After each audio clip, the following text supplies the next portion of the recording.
ሆስፒታል ገባ። ዳይመንድ ደብድቦት አደይ ከገጠር መጣች። በጣም ደነገጠች። ሊሊ ባቡሬ ማመን አቃታቸው። ባቡሬ ሰተት ብሎ ሂዶ ዳይመንድ ጋር ምን አይነቱ አረመኔና ጨካኝ ሰው ነህ? እንዴት ነው ዶክተርን የምትደበድበው? ብሎ አለው። በፍጹም ትሰማኛለህ፣ እንደውም ያ ዶክተር ከዚህ በላይ ይገባዋል ብሎ አለ። ምን ማለት ፈልገህ ነው? ምክንያቱም እሱ ትልቅ ወንጀለኛና የሀገር በጣም ሀገርን ሲያባላ እንዲሁም በጣም ብዙ ወንጀሎችን ሲሰራ የነበረ ሰውዬ ነው። እንደውም ቤቴን እንደዚህ ያደረጋት የእሱም እጅ ሳይኖርበት አይቀርም ብሎ አለው። ትሰማኛለህ?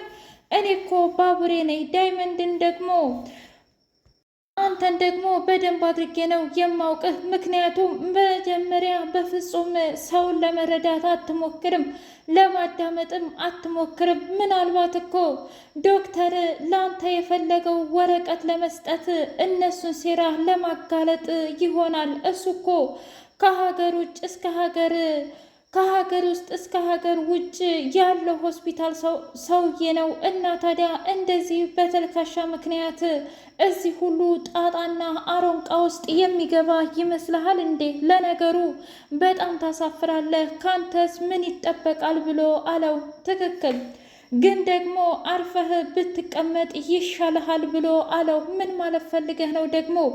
በቃ አይ ባቡሬ እባክህን ተወኝ፣ እኔ እኮ ጓደኛዬንና ቤተሰቤን ላጣ ነበር ብሎ አለ። ስለምን ቤተሰብና እንዲሁም ደግሞ ስለምን ነገር ነው የምትለፈልፈው?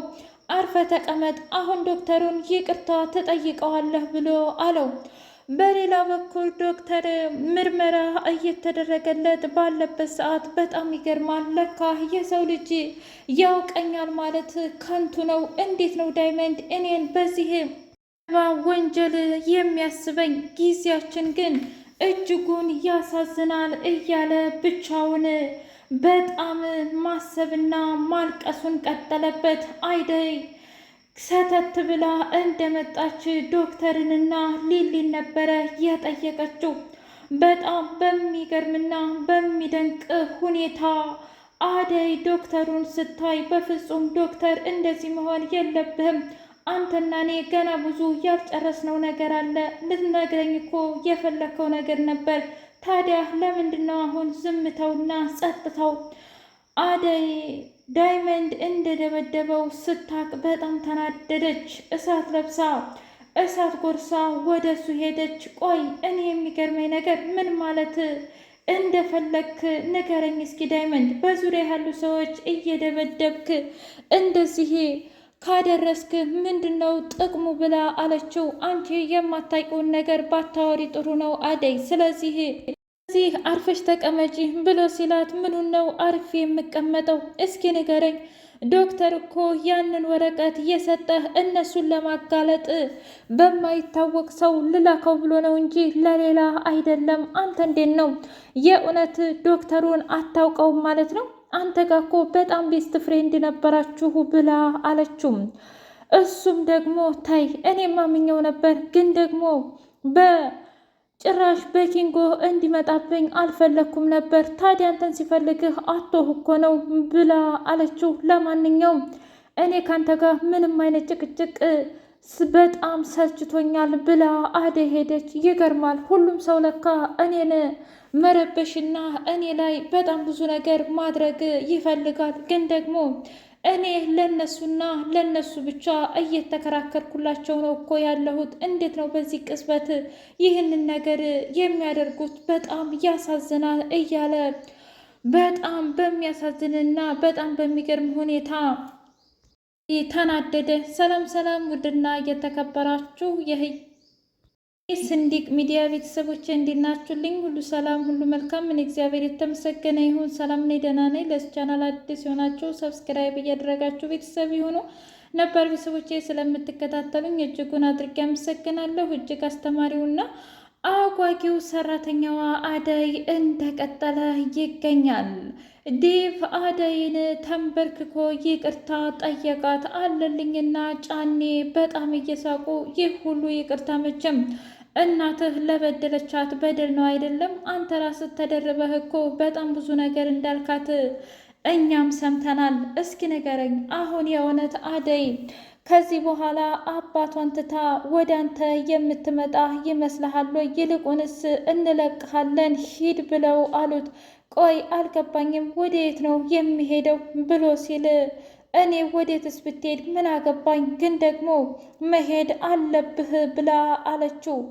አይ እኔ አልሄድም አደይ፣ ይቅርታ እስካላደረግሽልኝ ድረስ በፍጹም እኔ ምንም ነገር አልናገርም ብላ አለች። እሱማ ይቅርታ አድርጌልሃለሁ ዲብ፣ ደግሞ ግን እኔ አባቴን ትቼ መሄድ አልፈልግም። ምንም ቢሆን አባቴ አባቴ ነው። ነገሮችን አስተካክዬና ያንን የተረገመ ሰውዬ አናግሬው እመጣለሁ። እንደማላገባ ቃል እገባልሃለሁኝ ብላ አለችው።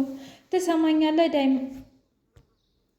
አሁን ላይ እውነት ለመናገር አይደለም የንጉስ ልጅ አንተንም ራሱ በጣም እየተወላወልኩ ነው። ምን ማለት ነው ደግሞ ይሄ? አደይ ይቅርታ አላደረግሽልኝም እንዴ? አይ ምናልባት ያንተና የኔ ፍቅር እዚህ ላይ የሚበቃ ይመስለኛል። እስኪ ንገረኝ። በተደጋጋሚ በጣም ብዙ ነገሮችን እያደረግን ነው፣ ግን አንድ ቀንም ቢሆን ተሳክቶልን አያውቅም። ፈተናችንም በጣም እየበዛ ነው ብሎ አለ። ታዲያ እኮ ፈተና የሚበዛው ከፍቅር የተነሳ ነው። ምን እያልሽ ነው?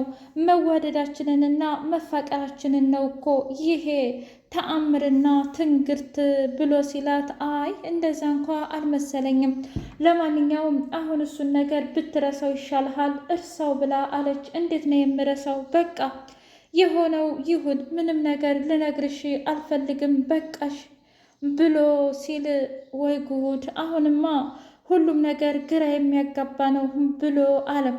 በሌላ በኩል ኩኩሻና እንዲሁም ዘመን የማይሽራት ቅምጥል እስ በራሳቸው በጣም በሚገርም ሁኔታ እና በሚያስደነግጥ ሁኔታ ይዛት ሄደች። ምንድን ነው የተፈጠረው ነገር ብላ ስትል፣ በቃ ቅምጥል ሁሉንም ሰምታለች። ከዚህ በኋላ ምንም የሚያስጨንቅና ምንም የሚያስጠብብ ነገር የለም። ሁሉም ነገር ተስተካክሏል እና ማድረግ ያለብሽን ነገር በሙሉ አድርጊ ብሎ አላት። ምን? አዎ የምሬን ነው።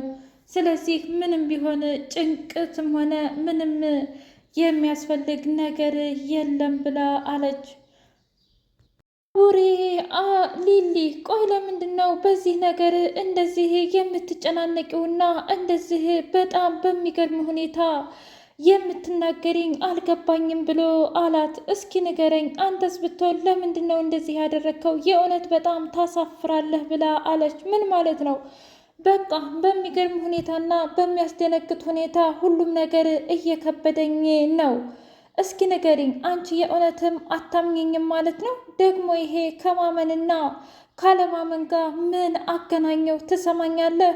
በቃ ይቺ የማትረባ ልጅ ጋር እንድትገናኝ አልፈልግም ብላ አለችው። ዳኒ እና እንዲሁም ደግሞ ቪዛ፣ እባክሽ እህቴ አትሂጂ።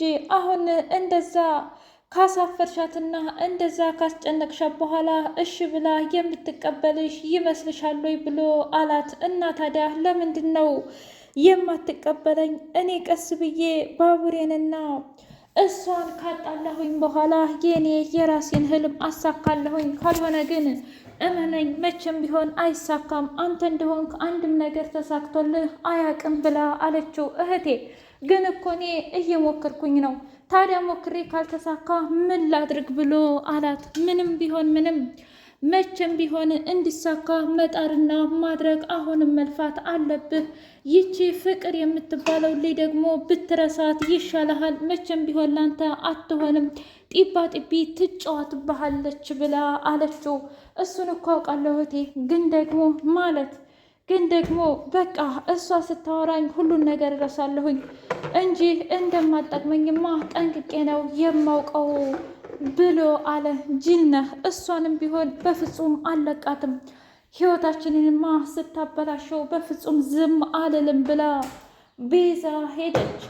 ፍቅር ዳኒን እየደወለች፣ ቆይ አንተ ልጅ በምፈልግበት ሰዓት ግን የት ገብተህ ነው የት ሄደህ ነው እያለች ጩኸቷን ቀጠለች።